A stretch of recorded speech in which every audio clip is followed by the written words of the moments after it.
So I was watching a streamer play Donkey Kong Bananza a couple of days ago, and overall it seemed like a pretty entertaining experience. There's a lot of fast-paced action, some clever new mechanics that work really well with DK's image, and most surprisingly from my perspective, an incredible soundtrack. I don't know what it is with Nintendo lately, but I noticed this in Mario Kart World too. Whoever's running their music department is a damn genius right now. There were only two things about it that immediately rubbed me the wrong way. One of which is a pretty general thing, and the other of which is quite specific, though it is related to the first one. The general thing, which I'm not going to dwell on too much, since I have enough of a reputation as a Nintendo contrarian already, is the non-stop quality of the gameplay in Bananza that's already led a few commentators to refer to it as a dopamine simulator. Bananza is constantly exploding in your face with a barrage of particle effects, loud noises, and various forms of simulated applause for your many accomplishments, most of which involve smashing things to pieces with relatively little tension or challenge. This can feel a bit overdone and phony after a while. At times it feels a lot overdone and phony. But it would be stupid of me to take Bananza specifically to task for this, since it isn't a new thing in Nintendo games at all. It goes back at least as far as Super Mario Odyssey, which came out more than 7 years ago, and Bananza does at least represent an effort to refine and elaborate on this concept, since they're unwilling to abandon it.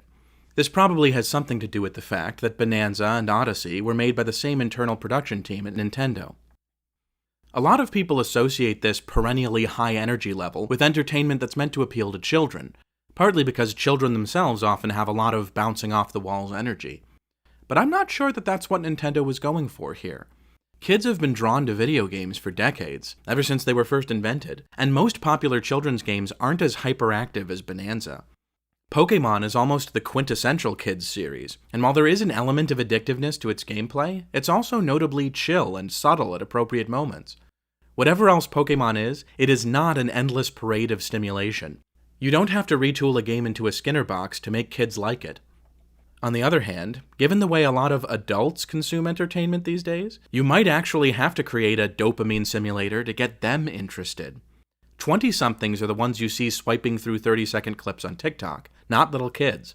Adults are the people who have lots of entertainment options competing for our time and attention, and we're also the ones who may not have enough free time to sit down and really master a game that demands long-term commitment and patience. It's been adults that I've heard saying that Bananza seems a little brain-dead every now and then, but they just can't seem to put it down.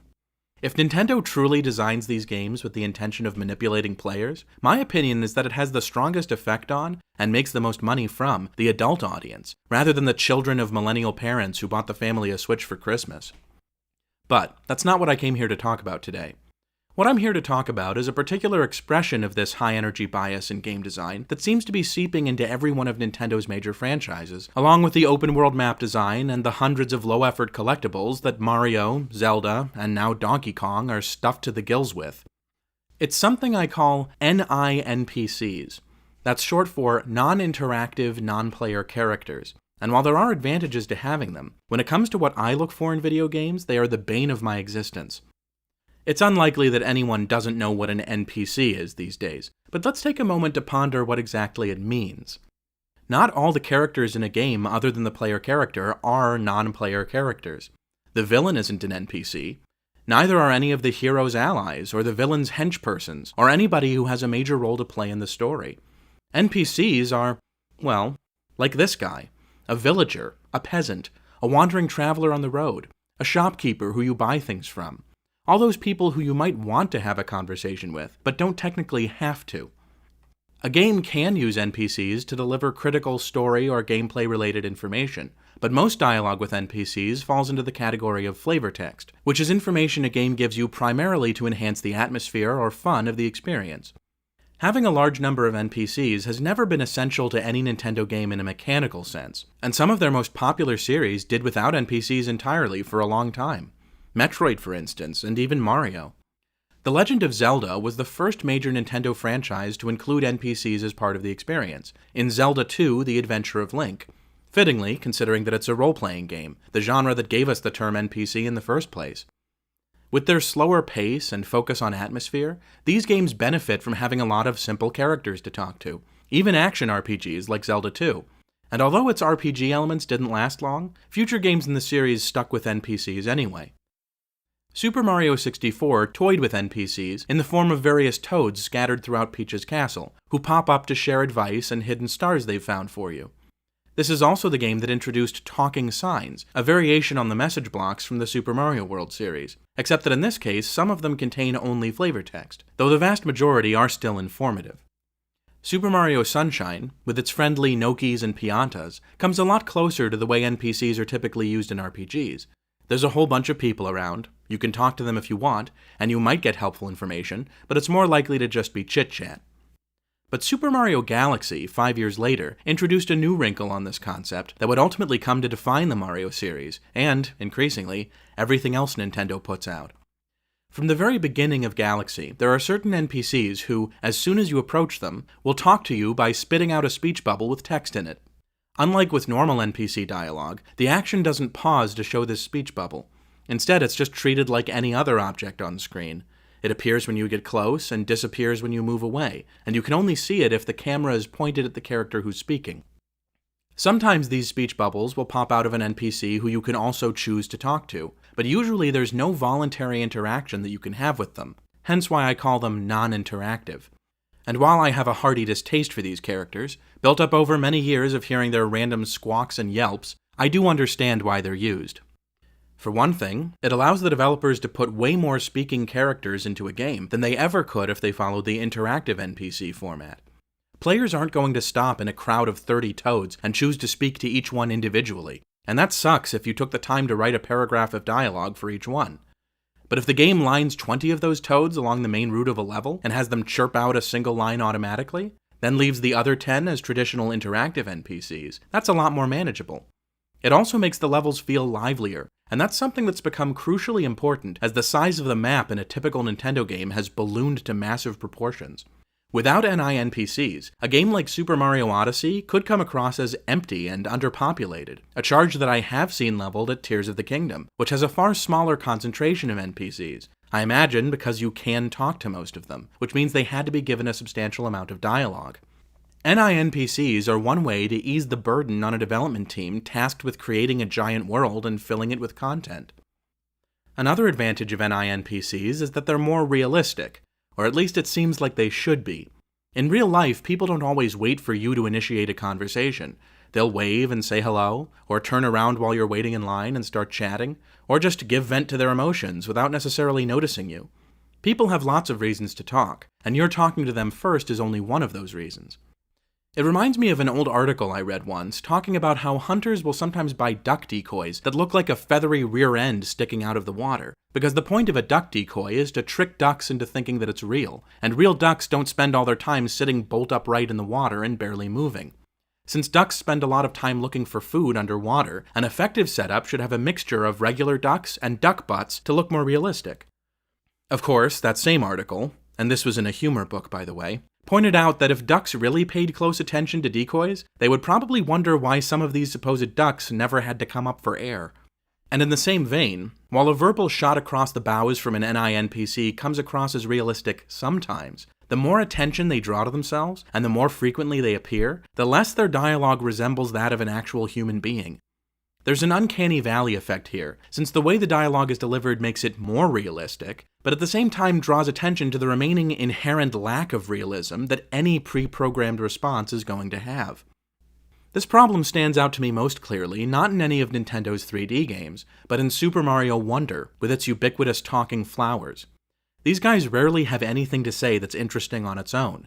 Instead, they usually provide some kind of canned reaction to on-screen events, similar to what Nintendo probably thinks you're feeling at the same time.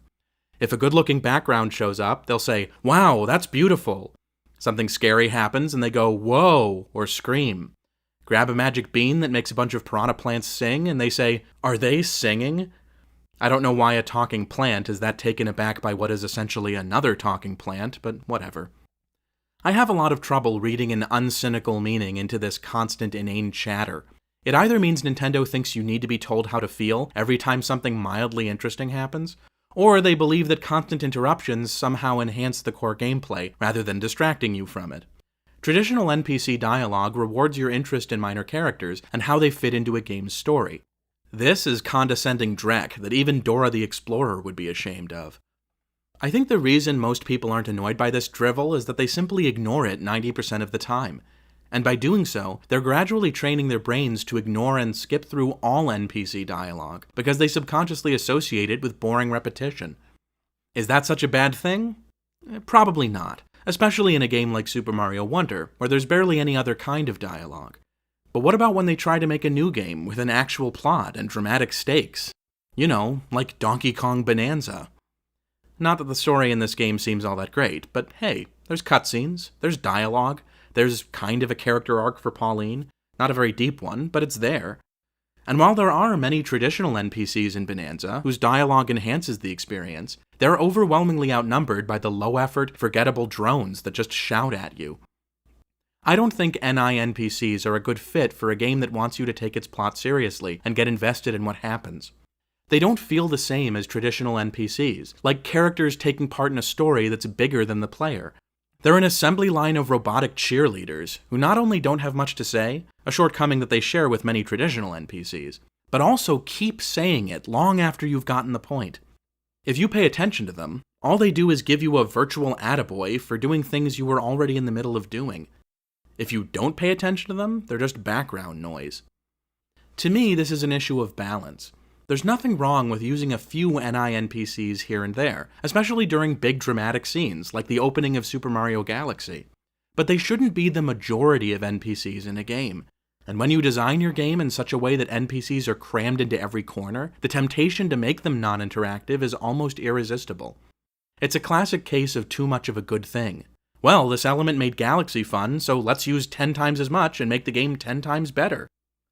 Nintendo was traditionally a very ambitious studio, and I believe they still are, but it's disturbing to see how much those ambitions have swerved in the direction of sheer size over the last decade.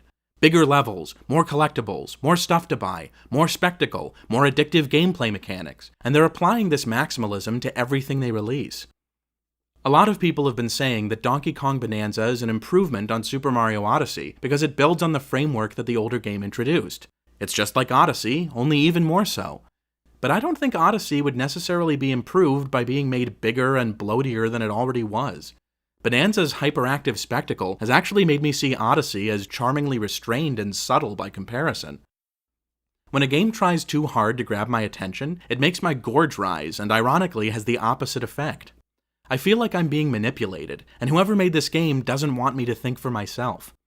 NI-NPCs are a major part of this trend of hard-selling the player on how great a game is, instead of trusting people to appreciate it on their own terms. And this is all the more irritating in a game like Bananza, which actually is great and doesn't need a crutch to lean on. Now, I'm sure that a lot of people are still going to say, "You're missing the point, it's a kid's game, and this is how you appeal to kids." I don't think that's the whole story, but let's assume for the moment that it is. In that case, I have something to say to Nintendo. Not all kids enjoy mindless spectacle, and even the ones who do are spoiled for choice in today's market. Kids do not need more of this, and I think it's debatable whether they even like what they're getting now. There's been a lot of hand-wringing over the past several years about how the next generation is growing up, but kids aren't inherently stupider or less discerning than they were in the past. If anything has changed, it's the way we treat kids. The fact that both companies and parents pander to children's ignorance and impatience more than they used to. The kids aren't letting us down by demanding spectacle. We're letting them down by giving it to them. Another thing that I did a couple of days ago was watch the Disney movie Lilo and Stitch for the first time, and what impressed me most about it wasn't the beautiful animation or the music, it was how sad most of it was. This was a merchandising phenomenon whose remake in 2025 cleared $1 billion at the box office, and 80% of it is gut-wrenching family drama. There is spectacle in the movie, I'd be a fool to deny it, but it doesn't relate to its viewers primarily on that level. It's about something more than spectacle, and it doesn't condescend to its audience by assuming that they care more about spaceships blowing up than they do about whether or not a family is going to be broken up. I cannot imagine an artist or a writer who would rather be known for working on a Minions movie than for helping to make Lilo and Stitch. Likewise, I can't imagine a game designer who would be prouder of making Donkey Kong Bananza than The Legend of Zelda Ocarina of Time. When I first played that game, I wasn't even 10 years old.